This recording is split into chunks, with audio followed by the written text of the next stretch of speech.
Good morning and welcome to Bible in a Year. Today is day 80. Yes, day 80.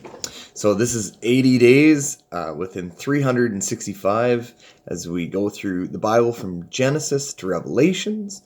And we are following through by section in the order of what's known as the Adventure Timeline. It's created by Jeff Cavins. My name is Pastor Jay Lutz, and we are finishing up the period known as Desert Wanderings. Now, the next we will be going on to is called Conquest and Judges, where we're going to be going through Joshua and Judges and Ruth and 1 Samuel. So yeah, we'll stay tuned for tomorrow when we move on to that. But today, like I said, is the end of Desert Wanderings. We're going to be reading Numbers chapter 35 and 36, Deuteronomy chapter 34, and Psalm 121. So this is at the end of both of these books. And so in Numbers 35 to 36, the Lord commands Moses to give the Levites certain towns to possess, and also cities of refuge, those when somebody who has killed someone may flee to. Chapter 36, the Lord commands Moses to make an acceptance of inheritance concerning the daughters of Zelophehad, as long as they intermarry within their tribe, the tribe of Manasseh. Remember, Manasseh is one of the sons of Joseph. Joseph in the Technicolor Dreamcoat, Joseph, the second in command in Egypt. Deuteronomy chapter 34, we read about the death of Moses upon Mount Nebo, after God has shown him the whole promised land. And lastly, Psalm 121 is another psalm of ascent. Like we had yesterday, we began the Psalms of Ascent. But this time, instead of a petition before God, it's a psalm of confidence about the works of God. But let us start in Numbers chapter 35. On the plains of Moab, by the Jordan across from Jericho, the Lord said to Moses, "Command the Israelites to give the Levite towns to live in from the inheritance the Israelites will possess, and give them pasture lands around the towns. Then they will have towns to live in, and pasture lands for their cattle, flocks, and all their other livestock. The pasture lands around the towns that give you the Levites will extend out 1,500 feet from the town wall. Outside the town, measure 3,000 feet on the east side, 3,000 on the south side, and 3,000 on the west side, and 3,000 on the north, with the towns in the center. They will have their area as pasture land for the towns. 6 of the towns you give the Levites will be cities of refuge, to which a person who has killed someone may flee. In addition, give them 42 other towns. In all, you must give the Levites 48 towns, together with their pasture lands.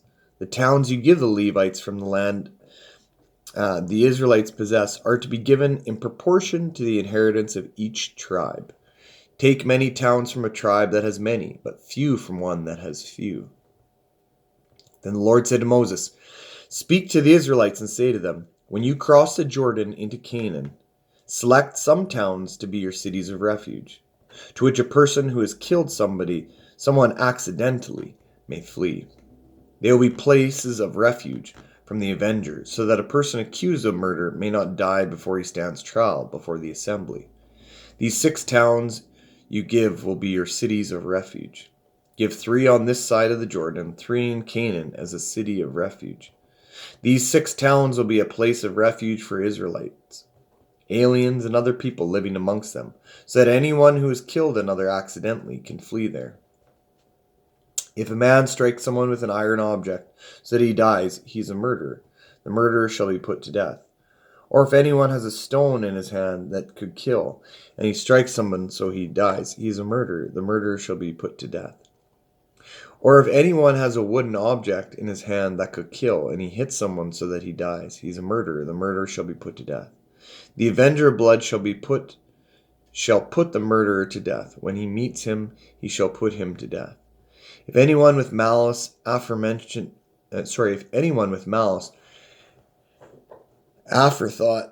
shoves another, throws him something at him intentionally so that he dies, or if in hostility he hits him with his fists so that he dies, that person shall be put to death. He is a murderer. The avenger of blood shall put the murderer to death when he meets him.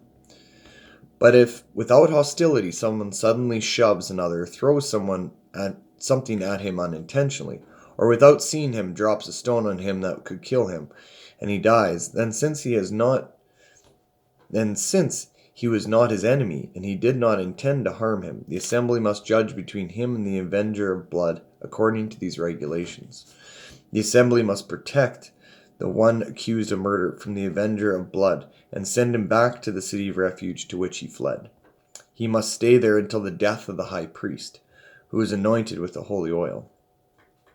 But if the accused ever goes outside the limits of the city refuge to which he has fled, and the avenger of blood finds him outside the city, the avenger of blood may kill the accused without being guilty of murder. The accused must stay in his city of refuge until the death of the high priest. Only after the death of the high priest may he return to his own property. These are to be legal requirements for you throughout the generations to come, wherever you live. Anyone who kills a person is to put to death as a murder only on the testimony of witnesses. But no one is to be put to death on the testimony of only one witness. Do not accept a ransom for the life of a murderer who deserves to die. He must surely be put to death. Do not accept a ransom for anyone who has fled to a city of refuge, and so allow him to go back and live on his own land before the death of the high priest. Do not pollute the land wherever you are. Bloodshed pollutes the land, and atonement cannot be made for the land on which blood has been shed, except by the blood of the one who shed it. Do not defile the land where you live and where I dwell, for I, the Lord, dwell amongst the Israelites. Chapter 36. The family heads of the clan of Gilead, son of Machir, the son of Manasseh, who were from the clans of the descendants of Joseph, came and spoke before Moses, and the leaders, the heads of the Israelite families. They said, "When the Lord commanded my Lord to give the land as an inheritance to Israelites by lot, he ordered you to give the inheritance of our brother Zelophehad to his daughters. Now suppose they marry men from other Israelite tribes, then their inheritance will be taken from our ancestral inheritance and added to that of the tribes they marry into. And so part of the inheritance allotted to us will be taken away. When the year of Jubilee for the Israelites comes, their inheritance will be added to that of the tribes into which they marry, and their property will be taken from the tribal inheritance of our forefathers." Then at the Lord's command Moses gave this order to the Israelites. What the tribe of the descendants of Joseph is saying is right. This is what the Lord commands for the Zelophehad's daughters. They may marry anyone they please as long as they marry within the tribal clan of their father. No inheritance in Israel is to pass from tribe to tribe, for every Israelite shall keep the tribal lands inherited from his forefathers. Every daughter who inherits lands in any Israelite tribe must marry someone in her father's tribal clan, so that every Israelite will possess the inheritance of his fathers. No inheritance may pass from tribe to tribe, for each Israelite tribe is to keep the land it inherits. So Zelophehad's daughters did as the Lord commanded Moses. Zelophehad's daughters, Malal, Tirzah, Hoglah, Milcah, and Noah, married their cousins of their father's side. They married within the clans of the descendants of Manasseh, son of Joseph, and their inheritance remained in their father's clans and tribes. These are the commands and regulations the Lord gave through Moses to the Israelites on the plains of Moab by the Jordan across from Jericho. Here ends our first reading. Our second reading comes from Deuteronomy chapter 34. Then Moses climbed Mount Nebo, from the plains of Moab to the top of Pisgah, across from Jericho. There the Lord showed him the whole land, from Gilead to Dan, all of Naphtali and the territories of Ephraim and Manasseh, all the lands of Judah as far as the western sea, the Negev and the whole region from the valley of Jericho, the city of palms as far as Zoar. Then the Lord said to him, "This is the land I promised on oath to Abraham, Isaac, and Jacob, when I said, I will give it to your descendants. I have let you see it with your eyes, but you will not cross over into it." And Moses, the servant of the Lord, died there in Moab, as the Lord had said. He buried him in Moab, in the valley opposite Beth Peor. But to this day no one knows where his grave is. Moses was 120 years old when he died, yet his eyes were not weak, nor his strength gone. The Israelites grieved for Moses in the plains of Moab 30 days, until the time of weeping and mourning was over. Now Joshua, son of Nun, was filled with the spirit of wisdom because Moses had laid his hand on him. So the Israelites listened to him and did what the Lord had commanded Moses. Since then, no prophet has risen in Israel like Moses, whom the Lord knew face to face, who did all these miraculous signs and wonders the Lord sent him to do in Egypt, to Pharaoh and to all his officials, and to his whole land. For no one has ever shown the mighty power or performed the awesome deeds that Moses did in the sight of all Israel. There ends our second reading, and our third reading comes from Psalm number 121. I lift my eyes up to the hills. Where does my help come from? My help comes from the Lord, the maker of heaven and earth. He will not let your foot slip. He will watch over you, will not slumber. Indeed, he who watches over Israel will neither slumber nor sleep. The Lord watches over you. The Lord is your shade at your right hand. The sun will not harm you by day, nor the moon by night. The Lord will keep you from all harm. He will watch over your life. The Lord will watch over your coming and going, both now and forevermore. Amen. This psalm is one of the, besides Psalm 23, I would say is probably the second most popular psalm when it comes to for people's funerals or at their deathbed. It's such a psalm of confidence, of comfort. It's a beautiful psalm. I lift my eyes to the hills. Where does my help come from? Well, it's the Lord. He's made everything. He doesn't let our foot slip. He watches when we sleep. He watches over us. He's the shade and in order that the sun will not harm us. He is like the divine watcher who watches over our lives, our coming and our going forevermore. It's to be not like it's not to be something like creepy, but it's to be something that's comforting and gracious. That God, He's mindful of us, and that He sees what we do, and that He's there for comfort and peace. We see also this comfort and peace in the death of Moses. God shows Moses the land on all corners, the land of Naphtali and Ephraim and Manasseh and Judah. He shows him all that there is, all that God has promised him, to let him know that God keeps his promises, and he's always there for the Israelites, and that if they had not disobeyed, they would already have been in there. But he lets his servant Moses be laid in peace to his death, and yet they say that they don't know where he was. They said he was buried in Moab, but nobody knows. And Joshua is handed the mantle to carry on, and he is given the spirit of wisdom. But it says Moses was not weak, and his strength had not gone. Moses was full of vibrant energy, even in his death.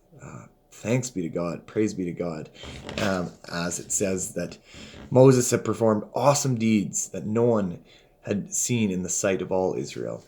What an awesome example for us to follow, someone such as Moses. And then we see the boundary lines being put up for the tribes of Levi and the cities of refuge. These are places where people can go who, as we talk about, there's different levels. Our law system is based upon different intentionalities of the law and what the punishments are according to each intentionality. And so in our system, what's called manslaughter, where somebody doesn't intend to kill somebody. They're having a disagreement or whatever else, and a rock falls on them, or they punch a person and they die, and they don't mean to kill them.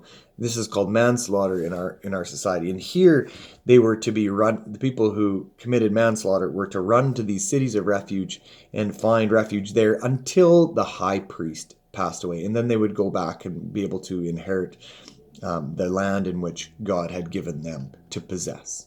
And so we see God taking care, and then we hear about the inheritance of the daughters that Zelophehad had, and God promised them that if they married within their tribe, the tribe of Manasseh, that God would respect their claims of inheritance, and that they wouldn't have to worry. And so he says that he will do this promise for them, and they, it says, did just as the Lord commanded Moses, and they were happy. God was happy. This is a beautiful picture of how not only does God care for all of his creation, whether it be male or female or the alien in the land. God, when he makes promises, he follows through. And if they follow through, it's a beautiful union. This is the way that the world should operate. This is the way that God intended for us to live. He promises us things, and we follow his command, and beautiful things happen. Everything that that's been asked for and more is given. God is a God of abundance. And my prayer for you today is that you cling to this God of abundance, and that you might walk in his ways and his commands, and he will do as he promises for us. It's a beautiful relationship we have when we walk faithfully with the Lord and are obedient to the things of the Lord. That's my prayer for you today. I ask that you might pray for me as we go through this Bible in a year, as we transition into our next period of conquest and judges tomorrow. Thank you for following me this far along. It's been a blessing to do this, and I'm enriched by this, and I hope you are enriched by this too. Have a blessed day.